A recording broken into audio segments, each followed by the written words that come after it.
Welcome to Telangana welcome. నేను మీ రాజు. ప్రస్తుతం మనతో పాటు షాద్నగర్ ఎమ్మెల్యే వీర్లపల్లి శంకర్ గారు ఉన్నారు. రైతు పండుగ అంటున్నారు.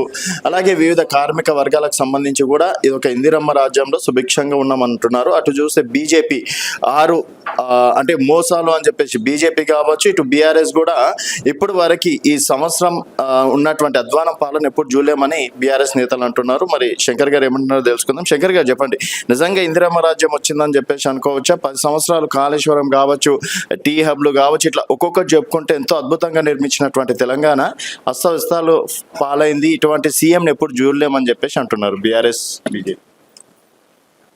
ఈరోజు తెలంగాణ రాష్ట్రంలో ఒక ప్రజాపాలన కొనసాగుతూ ఉంది, ప్రజాస్వామ్యబద్ధంగా పరిపాలన కొనసాగుతూ ఉంది. కాబట్టి సబండ వర్గాలందరూ కూడా సుఖ సంతోషాలతో ఉన్నారు. ముఖ్యంగా అన్ని వర్గాల వారికి గౌరవం లభిస్తూ ఉంది ఈ ప్రభుత్వంలో అని చెప్పి ప్రతి ఒక్కరు సంతృప్తిగా ఉన్నారు. ఈ యొక్క తెలంగాణ ప్రభుత్వం ఏర్పడి దాదాపు 1 సంవత్సరం అవుతూ ఉంది. దాన్ని పురస్కరించుకొని ఉన్నట్టుగా ఏదైతే మహిళలకు ఇవాళ గతంలో సబ్సిడీలకు సిలిండర్లు ఇస్తే, ఇవాళ బీజేపీ పార్టీ సెంట్రల్లో ఉన్న బీజేపీ పేదలని కనికరించకుండా దాదాపు 1200కు సిలిండర్ పెంచిన ఘనత బీజేపీలది కాదా? దానిని పురస్కరించుకొనే రాహుల్ గాంధీ గారు పేదలకు 500 సబ్సిడీ మనం ఇవ్వవలసిందే అని చెప్పి నిర్ణయిస్తే మేనిఫెస్టోలు పెడితే ఇవాళ దాదాపు 40 లక్షల మంది మహిళలకు 500 సబ్సిడీతోని సిలిండర్ ఇస్తున్నది నిజం కాదా? ఇది ప్రతిపక్షాలకు కనబడతలేదా? మూడవది, గృహజ్యోతి ఇవాళ తండావాసులు, గూడావాసులు, అత్యంత దారిద్ర రేఖ కింద ఉన్న కుటుంబాలందరికీ 200 యూనిట్లు జీరో బిల్ ఇస్తున్నది. ఇలా గృహజ్యోతి వల్ల దాదాపు ఈ రాష్ట్రంలో 65 లక్షల లబ్ధి చేకూరుస్తా ఉంది. ఇది నిజం కాదా? నాలుగవది, ఇలా గతంలో రాజశేఖర రెడ్డి ప్రభుత్వం ఉన్నప్పుడు రాజశేఖర రెడ్డి ప్రతి గుండెల్లో ఉన్నాడంటే ఆరోగ్యశ్రీ పథకం వల్ల ప్రతి ఒక్క పేదోనికి ధనవంతులతో సమానమైన వైద్యం అందించే కార్పొరేట్ స్థాయి ఆరోగ్యశ్రీ పథకం తెస్తే 5 లక్షల నుంచి ఇవాళ 10 లక్షల గూడంగా పెంచిన ఘనత ఈ ప్రజాపాలన, ఈ ముఖ్యమంత్రి ఘనత కాదా? ఇలా 10 లక్షల వరకు పెంచడం ఇవాళ సంక్షేమం. ఇది ఇవాళ అభివృద్ధి కార్యక్రమాలు తీసుకుంటే ఇవాళ భావి తరాలకు ఇవాళ స్కిల్ యూనివర్సిటీ తేవడం జరిగింది. ఇవాళ ఎన్నో నిర్ణయాలు తీసుకోవడం జరుగుతూ ఉంది ప్రజాపాలన. ఈ 10 నెలల్లో అందరు నచ్చే విధంగా కూడా ఇవాళ చూస్తూ ఉన్నారు.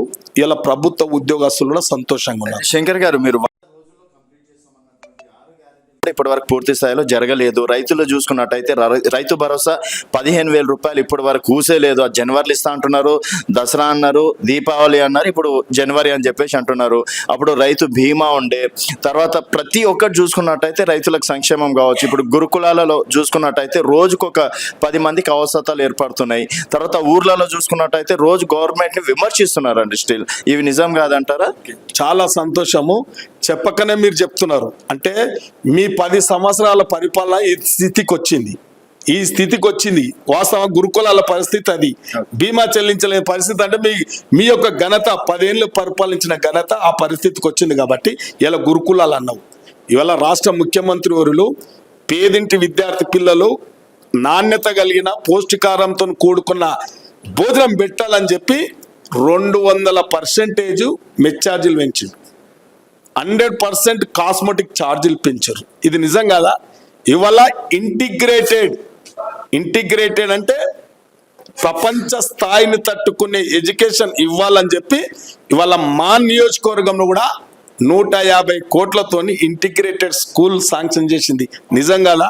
ఇవాళ నాకు ఉదయమే వచ్చి ఒక హై స్కూల్ కూలిపోతుంది, బాత్రూమ్ లేదు, టాయిలెట్. అంటే 10 సంవత్సరాలు పరిపాలన చేస్తే విద్యనంతా విధ్వంసం చేస్తే ఇవాళ విద్యకు అత్యంత ప్రాధాన్యత ఇచ్చి ఈ ప్రభుత్వం, ఈ రాష్ట్ర ముఖ్యమంత్రి వర్యులు ఈ యొక్క విద్యాశాఖ తన దగ్గర పెట్టుకొని ఎన్నో మార్పులు తేబోతా ఉన్నాం.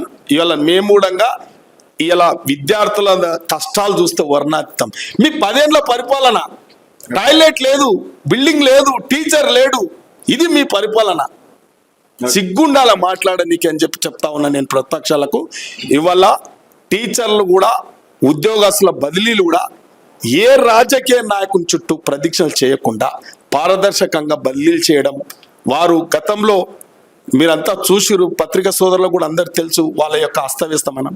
ముఖ్యంగా ఈ రాష్ట్రాన్ని ఆర్థికంగా దిగజారు చేసి అప్పుల కుప్ప చేసి సబండ వర్గాలను ఇబ్బందులు పెట్టి అన్ని సంస్థలలో బాకీలు పెట్టి, ఉదాహరణకు సివిల్ కాంట్రాక్ట్లకు 50,000 కోట్ల బాకీ, సబ్సిడీ బియ్యం సీడ్ సప్లైకి 40,000 కోట్ల బాకీ, సీడ్ సప్లై కంపెనీలకు 8,000 కోట్ల బాకీ, బ్రెవరీస్ కేసీఆర్ దాగా మందుకు ప్రజలను పిచ్చలవిడిగా తాపించి బెల్ట్ షాపులు పెట్టిన మందుకు 12,000 కోట్లు బాకీ పెడితే ఈ బాకీలు తీర్చుకుంటూ విడతల వారిగా అప్పులకు, ఇలా అప్పులు వాళ్ళు చేసిన అప్పులు 7 లక్షల అప్పుకు మిత్తి ప్రతి నెల 6,500 కోట్లు చెల్లిస్తూ ఇవాళ ఈ రాష్ట్రంలో ప్రజలకు అందుబాటులో ఉంటూ రాష్ట్ర ముఖ్యమంత్రి సెక్రటేరియట్లో ఉంటూ అసెంబ్లీ సమావేశాలు ఏర్పాటు చేస్తూ కేబినెట్తో కలిసి ఉంటూ ఉద్యోగస్తులతో సమావేశాలు ఏర్పాటు చేస్తూ మేధావులతోని పరిపాలన మీద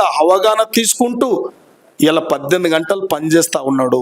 కొందరు ఫామ్ హౌజ్లకే ఫుల్ వేసి ఫామ్ హౌజ్లో వండిన సీఎం కాదు ఈ సీఎం. కాబట్టి ప్రజలకు అందుబాటులో ఉండే సీఎం కాబట్టి గడిల పాలనకు స్వస్తి పలికిండు కాబట్టి ప్రజలు దానికి పూర్తిగా సహకరించారు కాబట్టి ప్రజలు ఇచ్చిన అవకాశాన్ని మేము దాన్ని సద్వినియోగం చేసుకుంటున్నాం తప్ప ఇవాళ కాకి గోళలు పెడతా ఉన్నారు కల్వకుంట్ల కుటుంబాలు. కాబట్టి ఇవాళ మీరే చూడండి, ఇవాళ రైతును తీసుకుందాం. ఇవాళ రైతు రుణమాఫీ ఈ దేశంలో ఎక్కడన్నా జరిగిందా? రైతు రుణమాఫీ ఏకకాలంలో దాదాపు బ్యాంకులు ఇచ్చిన రిపోర్ట్ ప్రకారము ఎన్నో కొన్ని కాలాల నుంచి చెప్తే 31,000 అవసరం ఉందని చెప్తే ఆ రోజు మా రాష్ట్ర ముఖ్యమంత్రి వర్యులు 31,000 అయినా రుణమాఫీ చేద్దామని చెప్పడం జరిగింది. కానీ అక్కడ పరిశీలిస్తే ఇలా మేము ఒక టైం బౌండ్ పెట్టుకున్నాం. 18వ సంవత్సరం 18 నుంచి 23 వరకు ఈ మధ్యకాలంలో ఎవరు అప్పులున్న కర్తం అన్నది వాస్తవం. మేము 18 నుంచి 23 వరకు దాదాపు 25 లక్షల మందికి ఇప్పటికీ రుణమాఫీ చేసినాం, ఏకకాలంలో చేసినాం. రైతు భరోసా తప్పకుండా వేస్తాం. సిగ్గుండాలే తాగుబోతులకు మాట్లాడనిక కల్వకుంట్ల కుటుంబానికి ఆయన అనుచరులు కూడా చెప్తున్నా, ఎవడు రైతులు వచ్చి రోడ్ ఎక్కి మాట్లాడతలేరు. కల్వకుంట్ల కుటుంబం, కల్వకుంట్ల ఎవరైతే ఉంటారో అనుచరులు ఉంటారో కావు కేకులు వేస్తున్నారు. ఇవాళ ఎవడొక్క రైతు రోడ్డు మీదకి వస్తలేడు. రైతులకు అన్ని తెలుసు. రైతు కుటుంబం ఈ రాష్ట్రం బాగోగుల గురించి ఆలోచన చేస్తారు, ఈ దేశం బాగోగుల గురించి రైతులు ఆలోచన చేస్తారు. ప్రతి మహిళ కూడా ఇలా ఆలోచన చేస్తూ ఉంది. గత ప్రభుత్వం ఏం చేసింది, ఈ ప్రభుత్వం ఏం చేసింది. అయినా ఈ రాష్ట్రం అప్పుల కుప్పలకు నెట్టినరు. ఇవాళ ఒకే కుటుంబం ఇలా రాష్ట్ర స్థాయిలో అయితేనేమో కల్వకుంట్ల కుటుంబం, తాలూకా స్థాయిలో అయితే ఎమ్మెల్యేల కుటుంబాలు భోగభాగ్యాలు అనుభవించరు, అప్పుల కుప్ప చేసిర్రు, ప్రజలను పీడించుర్రు, దాచుకున్నారు అనేది ప్రతి ఒక్కరికి తెలుసు. ఇవాళ రైతు బిడ్డ, పాలమూరు బిడ్డ ఎన్ని కష్టాలు వచ్చినా, ఎన్ని ఆటంకాలు వచ్చినా, కాళ్ళల్లో కట్టెలు పెట్టినా ఇలా పరిపాలన చక్కగా కొనసాగుతారు. కాబట్టి కళ్ళల్లో నిప్పులు పోసుకుంటున్నారు, నిరుపపొడి పోసుకొని ఏడుస్తూ ఉన్నారు. కాబట్టి ఇక మీకు నూకలు చెల్లినవి. మీరు కాళ్ళల్లో కట్టెలు పెట్టినా, కావు కేకలు వచ్చినా, పొడబొబ్బలు పెట్టినా ఈ రాష్ట్రం పరిపాలన ఖచ్చితంగా ఒక అందరినీ సమన్వయపరుచుకుంటూ అన్ని సబండ వర్గాలను సంతృప్తిపరుచుకుంటూ పరిపాలన కొనసాగుతుంది. అందుకే ఈ రాష్ట్రంలో విజయోత్సవాలు జరుపుతా ఉన్నాం. చాలా సంతోషంగా ఉన్నారు సబండ వర్గాలు అందరూ కూడా. అయితే మీరు ఎమ్మెల్యే అయ్యి 1 year అయింది కదా, సో ఎట్లా అనిపిస్తుంది మొదటిసారి ఎమ్మెల్యే కుర్చీ ఎట్లుంది? హార్డ్గా ఉందా, బాగుందా? చాలా తృప్తినిస్తుంది. ఎందుకంటే ప్రజలు వచ్చి ఎన్ని విషయాలు అడిగినా, ఎన్ని విజ్ఞప్తులు చేసినా వాళ్ళ అవసరాలను తీర్చడానికి చాలా సంతోషంగా ఉంది. మా అనుచరులు నన్ను తిరుగుతుంటారు, ఏమో ఇంకో గంట లేట్ వస్తే బాగుండే ఈ క్యాంప్ ఆఫీస్కు. మేనిఫెస్టో ఏదైతే నిర్ణయించినామో ఆ మేనిఫెస్టోను తూచ తప్పకుండా విడతల వారిగా సంక్షేమం అయితేనేమి, అభివృద్ధిని అయితేనేమి, ఇవన్నిటిని కూడా ఒక ప్రణాళికబద్ధంగా ముందుకు కొనసాగుతూ ఉంది. ఈ రాష్ట్ర ముఖ్యమంత్రి వర్యులు క్యాబినెట్ కానీ ప్రతి ఒక్కరు కానీ ఆ దిశగా ప్రయాణం జరుగుతూ ఉంది.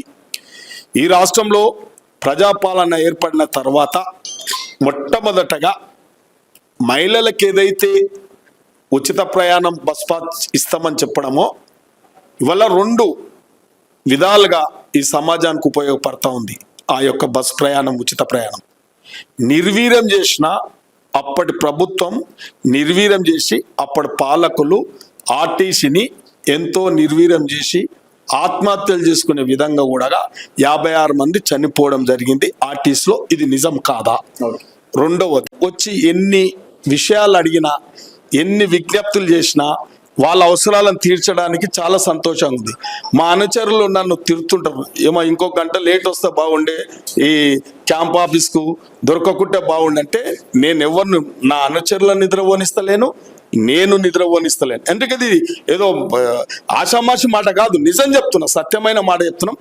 చాలా సంతృప్తి ఉంది. ఎందుకంటే ఎప్పుడు చూడలే ఇటువంటి పరిపాలన. 10 ఏళ్ల పరిపాలన చూసి విసుగు చెంది, అరాచకాలు బంధించబడి, హింసించబడి అన్ని ఇబ్బందులు పడ్డాం. కాబట్టి ఒక విముక్తి అంటే స్వాతంత్రం వచ్చినప్పుడు ఎంత సంతోషం ఉందో భారతదేశంలో, మళ్ళొక్కసారి స్వాతంత్రం తెలంగాణకు వచ్చినంత సంతోషంతో ఇచ్చిన ప్రజలు ఇచ్చిన అవకాశాన్ని కూడా మా అనుచరులకు కూడా చెప్తా ఉంటాం. మన ఓపికతో పని చేయాల్సిందే, ప్రజలకు చేయాల్సిందే. ప్రజలు ఇచ్చిన అవకాశాన్ని చాలా సంతృప్తి ఉంది. ఇవాళ మేము కూడా ఒకటి నియోజకవర్గానికి వాళ్ళు పుణ్యాత్ములు చేసిన పెండింగ్ పనులు కూడా నడుము బిగించి ప్రజలకు అవసరమైన పనులు కూడా తూచా తప్పకుండా పూర్తి చేసుకుంటూ కొత్త అభివృద్ధి కార్యక్రమం, కొత్త సంక్షేమ కార్యక్రమాలు, విద్యకు అత్యంత ప్రాధాన్యత కూడా ఇస్తా ఉన్నాం. ఇక్కడ ఇలా పేదవాళ్ళు చాలా మంది అరాచకాలతో వచ్చి ఇబ్బందులు పెట్టిన వాళ్ళు ఎంతో మంది వస్తుంటారు క్యాంప్ ఆఫీస్కు. నేను ఇంటికాడ వద్దని చెప్పి, ఇంటికాడ ఎవరైనా వస్తే కూడా రావద్దు ఇక్కడ అని చెప్తున్నా. క్యాంప్ ఆఫీస్కి వద్దాం, అక్కడ అందరం ఉంటారు, మా అనుచరులు ఉంటారు, నా పిఏలు ఉంటారు, సంబంధిత అధికారులను పిలిపిస్తా, ఇంటికి పిలిపిస్తా. మంచి సాంప్రదాయం కాదు కాబట్టి క్యాంప్ ఆఫీస్కి పిలిపించి అధికారులతో సమావేశాలు జరుపుతున్నాం, అధికారులు ఇచ్చే సలహాలు తీసుకుంటున్నాం, మా నాయకులు ఇచ్చే సలహాలు తీసుకుంటాం. ఇక్కడ ఇంటెలెక్చువల్స్ వచ్చి నాకు అన్ని చెప్తా ఉంటారు. ఇప్పుడే చూసినాం, మీరే చూసారు స్వయంగా. నువ్వు వస్తావని కూడా నాకు తెలియదు. నేను ఎంతో మందితో కూడా మాట్లాడడం జరిగింది. ఉద్యమకారులు కూడా సంతృప్తిగా ఉన్నారు, ఉద్యోగస్తులు సంతృప్తిగా ఉన్నారు.